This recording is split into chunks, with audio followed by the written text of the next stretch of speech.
اعوذ باللہ من الشیطان الرجیم، بسم اللہ الرحمن الرحیم۔ کلاس 9، آج ہمارا لیکچر نمبر 9 ہوگا۔ کل ہم نے ایک پارٹ پڑھا تھا، ٹھیک ہے، آج اس کا دوسرا پارٹ ہوگا، ٹھیک ہے، کہ کس طرح مسلمانوں نے جدوجہد کی، کوشش کی دو قومی نظریے کے تحت، ٹھیک ہے۔ اچھا جی، کس طرح انہوں نے الجداگانہ طرز انتخاب کا مطالبہ جو ہے وہ پیش کیا، شملہ میں لارڈ منٹو سے ملاقات کی۔ اچھا جی، بہت سارے وجوہات نے جو ہے نا کیا کیا، مسلمانوں کے سوچ کو تبدیل کیا، ٹھیک ہے۔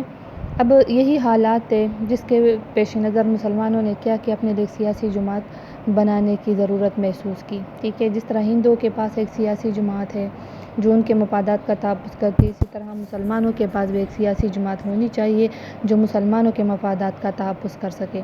اسی لیے 1906 کو جو ہے نا مسلم لیگ کا قیام عمل میں آیا، ٹھیک ہے۔ 1906 کو یہ مسلمانوں کی جو پارٹی تھی یہ بنی، ٹھیک ہے۔ اچھا جی، اب مسلم لیگ نے جو ہے نا 1906 سے لے کے 1928 تک دو قومی نظریے کے تحت ہندوستان کے مسلمانوں کے مفادات کے تحفظ کے لیے جدوجہد کی۔ اسی پارٹی کے ذریعے مسلمان، ٹھیک ہے، کوشش کرتے رہے، ٹھیک ہے، رہنما کوشش کرتے رہے کہ دو قومی نظریے کے تحت جتنے بھی ہندوستان کے مسلمان ہیں ان کے حقوق کا، ان کے مفادات کا تحفظ کیا جا سکے، ٹھیک ہے۔ 1928 میں کیا ہوا کہ ہندوستان کی تمام سیاسی جماعتوں کو ایک مشترکہ اجلاس میں بلایا گیا، ٹھیک ہے۔ اچھا جی، کس لیے بلایا گیا؟ تاکہ وہ ہندوستان کے لیے جو ہے نا قانون سازی کر سکے، ٹھیک ہے۔ ایک متفقہ آئین بنانے کی کوشش ہو رہی تھی، اسی وجہ سے تمام جماعتوں کو جو ہے نا اس اجلاس میں دعوت دی گئی، ٹھیک ہے۔ اچھا جی، اس میں بہت سارے ہندو رہنما اور کانگریس کے بہت سارے رہنما جو ہے نا جن کی اکثریت زیادہ تھی ان پارٹیوں میں، ٹھیک ہے۔ اچھا جی، ہندوؤں کی اکثریت بھی زیادہ تھی، تعداد میں ہندو زیادہ تھے، اور کانگریس کے جو رہنما تھے ان کی بھی اکثریت زیادہ تھی۔ اس کمیٹی کے سربراہ جو ہے نا وہ مقرر ہو گئے موتی لال نہرو، ٹھیک ہے۔ موتی لال نہرو نے کیا کیا؟ اچھا جی، اگر آپ لوگوں کو 8 کلاس میں یاد ہو، ہم نے پڑھا تھا کہ دلی تجاویز جو ہم نے پڑھے تھے، ٹھیک ہے۔ دلی تجاویز 1927 کو آئے تھے، صحیح۔ کس لیے آئے تھے؟ یہ ہندوستان کی طرف سے انگلستان کی طرف سے ہندوستان کے لیے قانون بنایا گیا تھا، جس پر ہندوستان کے مسلمانوں، ہندوستان کے عوام نے جو ہے نا اس پر اعتراض کیا اور اس کو یکسر، ٹھیک ہے، مسترد کر دیا۔ اسی لیے انگریزوں نے ہندوستان کے رہنماؤں کو دعوت دی، ٹھیک ہے، کہ آپ لوگ تجاویز پیش کریں، اس پہ عمل درآمد کیا جائے گا۔ اگر وہ مسلمان، اگر وہ ہندوستان کے لیے اور انگریزوں کو وہ قابل قبول ہوں گے تو اس کو قانون کا حصہ یا اس کو آئین کے طور پر جو ہے نا وہ قبول کیا جا سکتا ہے۔ اسی وجہ سے، ٹھیک ہے، موتی لال نہرو نے اپنی رپورٹ میں جو ہے نا، ٹھیک ہے، بلکہ اچھا جی، اس پہ بھی بحث ہوتی ہے، ٹھیک ہے، کہ اس کے باوجود جو ہے نا ہندوستانیوں سے، ٹھیک ہے، یا رہنماؤں سے نہ ہو سکا۔ اسی وجہ سے انگریزوں نے ہندوستان کے رہنماؤں پر تنقید کی کہ یہ کسی بھی قانون سازی کے لیے جو ہے نا مناسب نہیں ہے، ٹھیک ہے، یہ کسی بھی قسم کی قانون سازی نہیں کر سکتے یہ رہنما، ٹھیک ہے۔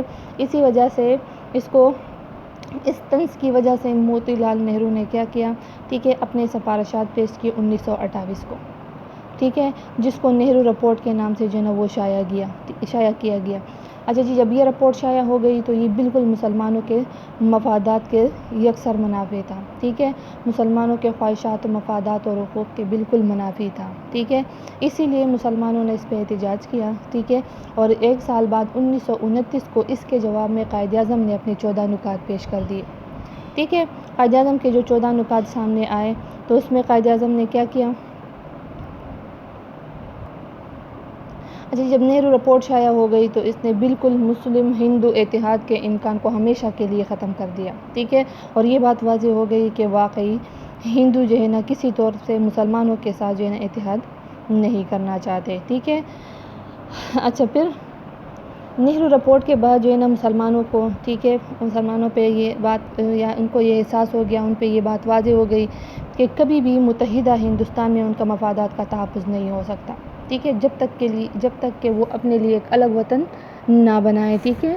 اسی وجہ سے کیا کیا کہ قائد اعظم نے جو اپنے 14 نکات پیش کیے اس میں فرمایا کہ ہمارے راستے جو ہے نا یہاں سے جدا ہے، ہمارے اور ہندوؤں کے راستے یہاں سے جدا جدا ہے، ٹھیک ہے۔ اس کے باوجود، ان سب کچھ کے باوجود جو ہے نا کہ مسلمانوں نے کوشش کی کہ وہ کسی طرح سے ہندوستان کو تقسیم نہ ہونے دیں، ٹھیک ہے۔ آخری وقت تک انہوں نے کوشش کی، لیکن متحدہ ہندوستان میں ان کے مفادات کا تحفظ ممکن نہیں تھا، ٹھیک ہے۔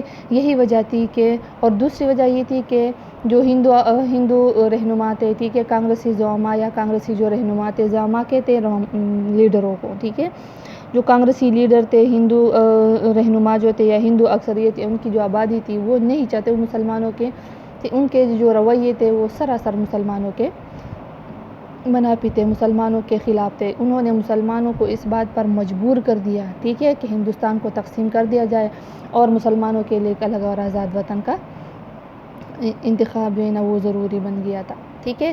اس لیے آزاد مسلم ریاست کا قیام کا مطالبہ جو تھا انہوں نے اس پہ زور لگانا شروع کر دی، ان کے لیے جدوجہد کوشش شروع کر دی، ٹھیک ہے۔ اچھا جی، اب 1937 میں صوبائی اسمبلیوں کے انتخابات منعقد ہوئے ہیں، ٹھیک ہے، ہندوستان میں، ٹھیک، صوبائی اسمبلیوں کے انتخابات منعقد ہوئے، ٹھیک ہے۔ تو اس میں ہندو اکثریتی صوبوں میں کانگریس نے کامیابی حاصل کر لی، جہاں پہ ہندوؤں کی اکثریت تھی وہاں پہ کانگریس جو ہے وہ کامیاب پارٹی کے طور سے سامنے آئی، ٹھیک ہے۔ اس کے نتیجے میں کئی صوبوں میں کانگریس نے اپنی حکومت قائم کر دی، ٹھیک ہے۔ ان کے حکومت کے قائم ہونے کے ساتھ ہی انہوں نے مسلمانوں کے ساتھ زیادتیاں، ناانصافیاں اور زور پکڑ شروع کر دی، ٹھیک ہے، مسلمانوں کو نشانہ بنانا شروع کر دیا۔ تو اسی وجہ سے، ٹھیک ہے، ان چیزوں کو اچھا جی وجہ بنا کے پاکستان کا مطالبہ جو ہے نا وہ زور پکڑ گیا، ٹھیک ہے، اور بھی زور پکڑا انہوں نے ان کے مطالبے نے، کیونکہ ان کے ہندوؤں کی زیادتیاں یا ناانصافیاں جو ہے نا وہ اور بھی زیادہ بڑھتی گئی۔ اسی طرح دو قومی نظریہ جو تھا انہوں نے کس چیز کو جنم دے دیا؟ پاکستان کو جنم دیا، ٹھیک ہے۔ اس دو قومی نظریے کے تحت ہی پاکستان نے جنم لے لیا، ٹھیک ہے۔ یہاں سے دو قومی نظریہ اگر سمجھ آ گیا ہو یا کوئی کویسچن کرنا ہو، ٹھیک ہے، تو بتا سکتے ہو، صحیح۔